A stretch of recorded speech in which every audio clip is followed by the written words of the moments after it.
Salutations peuple de YouTube. Aujourd'hui on est lundi, le 22 décembre, il est 22h57. Je vous retrouve assez tard parce que ici pendant la journée, donc j'ai comme d'habitude fait tout ce que je devais faire dans la maison tous les jours, j'ai fait mon montage, et la maman de mon mari est venue passer plusieurs heures avec nous à la maison. Et ensuite on a été avec elle au cinéma pour voir Les Baronnes. Les Baronnes, qu'est-ce que c'est? C'est un film réalisé par le même réalisateur que celui qui avait fait Les Barons en 2010, je crois, un truc du style. En tout cas, il y a déjà un petit paquet d'années. C'est un film d'un réalisateur qui est bruxellois, d'origine marocaine, et qui raconte l'histoire... Là, je vous parle des Barons, hein, donc le film de 2010. C'est l'histoire de...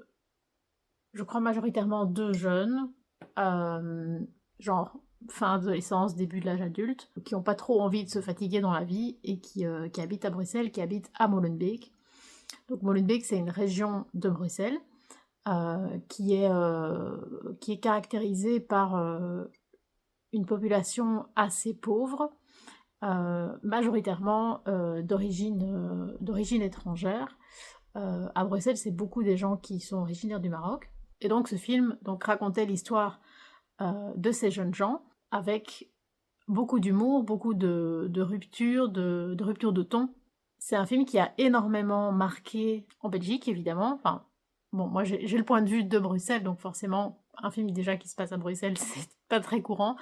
Et les réalisateurs bruxellois, il y en a pas beaucoup. Donc oui, il a beaucoup marqué à l'époque où il est sorti. Je pense qu'il est sorti en France, mais bon, peut-être que... Je suis pas sûre que ça a énormément marché à l'étranger. J'en sais rien. En tout cas, c'est un peu un film culte dans ma culture, j'ai envie de dire. Donc ici, 15 ans après, le film Les Baronnes, au lieu de raconter l'histoire des jeunes gens, ça racontait l'histoire des mamans. Donc les mamans des familles marocaines qui ont en gros tout fait, tout abandonné dans leur vie pour leur famille, pour leur mari, pour leurs enfants, et qui décident de dire merde, de penser à elles et de monter une pièce de théâtre. Elles veulent jouer Hamlet de Shakespeare. Sur papier, ça vend du rêve. Enfin, j'avais vraiment très très très envie de voir le film. Dans la pratique, pardon, je fais du bruit avec ma tasse. Petite tasse dessinée par mon amie Françoise qu'on a vue à Liège hier. Avec le thé, l'infusion rituelle du sommeil de chez Cosmic. Donc j'avais très envie de voir le film, parce que j'avais adoré Les Barons, et que le pitch de ce film me faisait vraiment très envie. Dans le concret, je suis quand même fort déçue. Dans le film, on comprend les intentions, et il y a de très très bonnes idées, mais en gros, ça marche pas complètement. À chaque fois, on comprend ce que le réalisateur essaye de faire, les messages qu'il essaye de faire passer, mais c'est comme si l'histoire ne prenait pas, dans le sens où on n'a pas vraiment l'impression qu'on nous raconte une histoire qui est bien cousue. On sent trop le patchwork plutôt que... On sent que c'est un ensemble de petits bouts de couverture et on sent pas la couverture. Je sais pas si vous voyez ce que je veux dire. Ça fait plus un ensemble de sketchs et au final, la bande-annonce vendait mieux le film que le film lui-même. Après, je suis contente d'avoir été le voir. Comme je vous dis, il y a des très très bonnes intentions. Le sujet est très chouette.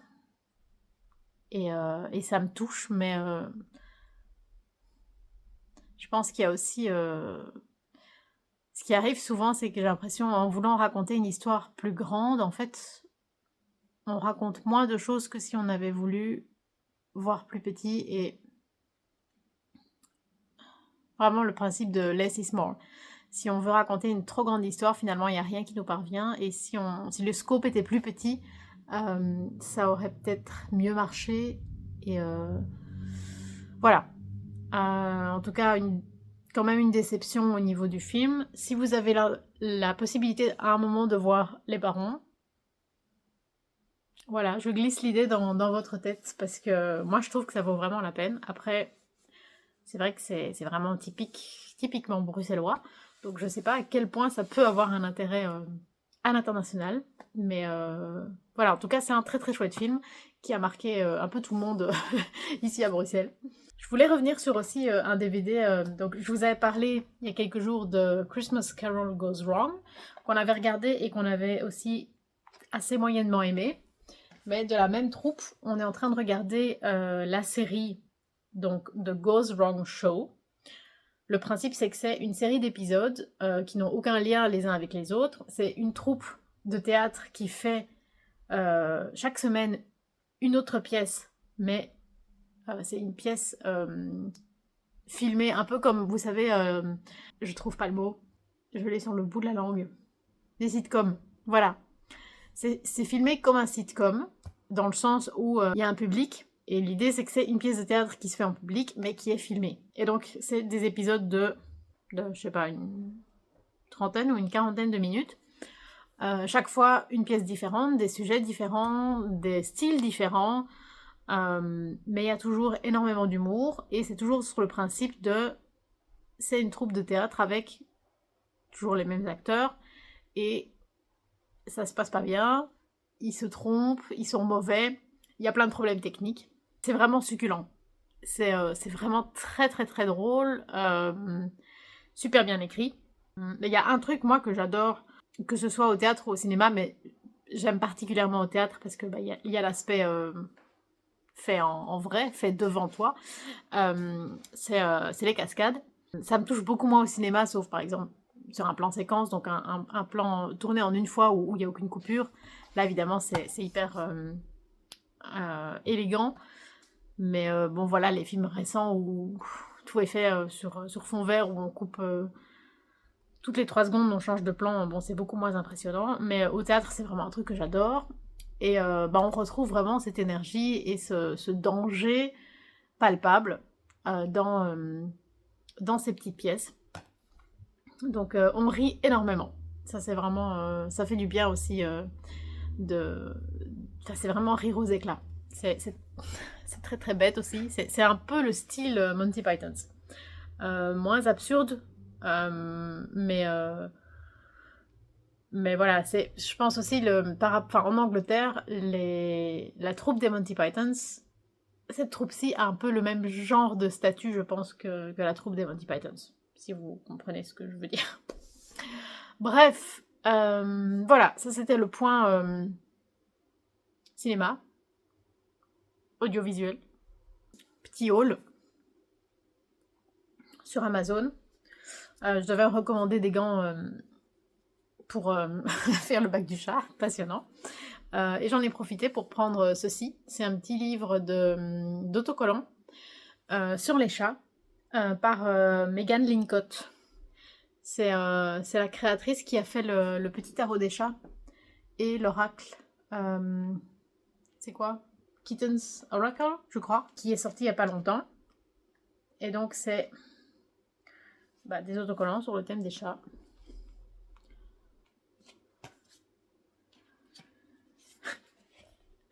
Un chat qui montre son pet. Voilà, j'aime beaucoup... ici on retrouve des cartes du tarot. J'aime beaucoup cette illustratrice. Et j'aime beaucoup le regard qu'elle porte sur les chats. Donc voilà. J'ai reçu... j'ai commandé au Salon des Arcanes le Sabotage Tarot que j'ai vu sur... Je crois que c'est Yéna. De Soul Shadow. Je crois. De chez Modern Magic Store. Non, Modern Magic Press. À la Fnac, je me suis pris le Dis-moi encore que tu m'aimes de Voglio Bene et Sandy Tattoo 2.0. Toujours le Salon des Arcanes, je me suis pris le Akashic Eye, le Normand. Je l'avais repéré déjà depuis un bout de temps et j'attendais d'avoir d'autres choses dont j'avais envie pour le prendre. Et j'ai pris le Somnia Oracle, puisque je m'étais inscrite pour être avertie au moment où il revenait en stock, parce que je le voulais absolument. Et j'ai pris la version avec le livre, qui est tout en couleur, avec du papier glacé. J'ai encore rien ouvert, rien découvert, hein, donc j'ai reçu ça. En fait, c'est arrivé. Non, j'ai été le chercher avant d'aller à Liège, donc vendredi, mais j'ai pas eu le temps de regarder, donc je l'ai ouvert hier soir ou ce matin. Non, hier soir, je crois. Et aussi, j'avais commandé sur Vinted le Stephen King La Tour Sombre, le tome 1, puisque j'avais acheté par erreur le tome 4, sans savoir que c'était un tome 4. Donc voilà, j'ai trouvé le tome 1, je vais voir si ça me plaît, et si ça me plaît, j'achèterai le 2 et le 3. Les calendriers de l'Avent. Dans son calendrier artisanal, aujourd'hui, mon mari m'a fait un petit hôtel en l'honneur de Mimi.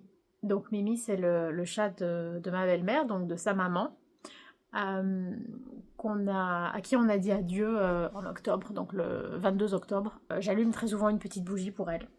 Donc maintenant, voilà, j'ai aussi un petit hôtel pour elle.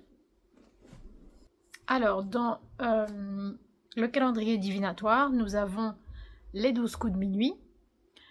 Et les créatrices nous parlent donc du chiffre 12 en lien avec le fait que toute la période autour de Yule / Noël, soit Nouvel An / l'Épiphanie, sont des jours qui sont un peu particuliers, qui sont sacrés dans beaucoup de cultures. On peut choisir soit d'aller de Noël à l'Épiphanie, soit décaler un peu et commencer avec Yule. Ça c'est un peu à chacun de voir comment il le préfère. Et avec ce chiffre 12, on fait aussi référence au mois de l'année à venir. Donc il y a la possibilité par exemple de tirer une carte par jour pour avoir des prédictions ou des guidances pour les 12 mois à venir. Et les créatrices proposent aussi un tirage en 6 cartes, qui en gros est une croix pour une mise à jour de où on en est, ce qu'on a envie de faire, ce qu'on doit laisser derrière nous et où on va, hein, en gros, pour résumer. Je trouve que le lien entre... j'aime bien l'idée du tirage, j'aime bien l'idée des 12 cartes, 12 jours, etc. Mais le lien avec les 12 coups de minuit, pour moi, est un peu artificiel. Je suis pas très sensible à l'idée où il y a un 12 dans les deux cas, c'est mystique. Voilà, moi ça me passe un peu au-dessus de la tête. Mais voilà, c'est de ça en tout cas que parle cette carte. Chez Célia Mélisville, nous avons... Alors, l'illustration du jour s'appelle Bien emmitouflé et on a une chouette, j'imagine, dont la longue écharpe enserre son arbre. Et on a des petits rouges-gorges qui se serrent dans un espèce de petit pochon.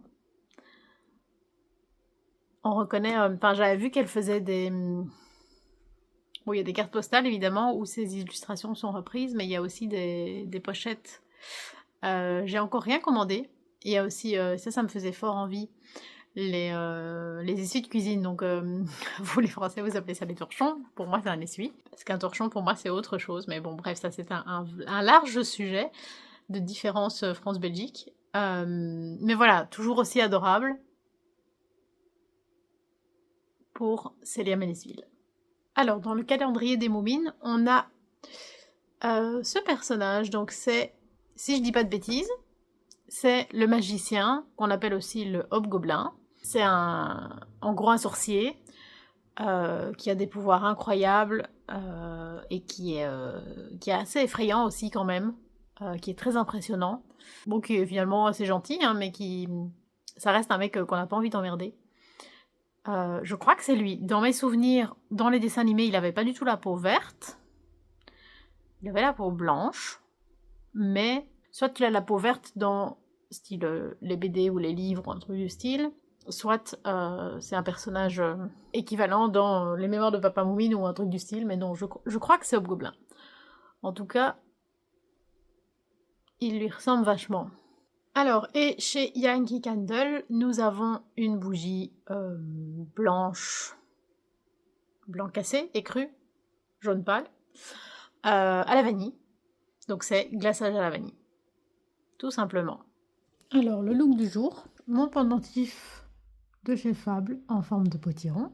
Un pull à capuche de Sim, c'est un groupe de métal japonais. que j'ai vu en concert en première partie de Nothing More, il y a, je sais plus, 1 an et demi, un truc du style. En dessous, j'ai un t-shirt à longue manche de chez Promode et un débardeur de chez Primark. Un pantalon de training de chez La Gear que j'ai eu chez Sports Direct. Et des baskets Nike de chez, je sais pas, Brantado, un truc du style. Voilà. C'est un petit vlog très très court aujourd'hui. Voilà, je fais un peu en fonction de ce que j'arrive à faire aussi par rapport à ce qui se passe dans la journée, hein. C'est pas évident. J'ai un peu travaillé pour la Ligue aujourd'hui. Je vous dis, il y a ma belle-mère qui était là pendant une grosse partie de la journée. J'ai pris un bain, je me suis occupée de Palo, de Cara. J'ai dormi assez tard aussi parce que hier soir c'était fort compliqué. J'ai des crises d'angoisse et de larmes qui reviennent assez régulièrement. Donc c'est pas évident. En tout cas, merci à vous tous, à vous toutes, pour vos gentils messages pour les vlogmas. Encore quelques jours. Je sais déjà ce que je vais vous faire pour demain. J'espère que ça vous aura plu. N'hésitez pas à liker, à commenter, à regarder les autres jours et les autres vidéos sur ma chaîne. Et à vous abonner si vous aimez ce que vous voyez. Prenez soin de vous. Je vous souhaite longue vie et prospérité.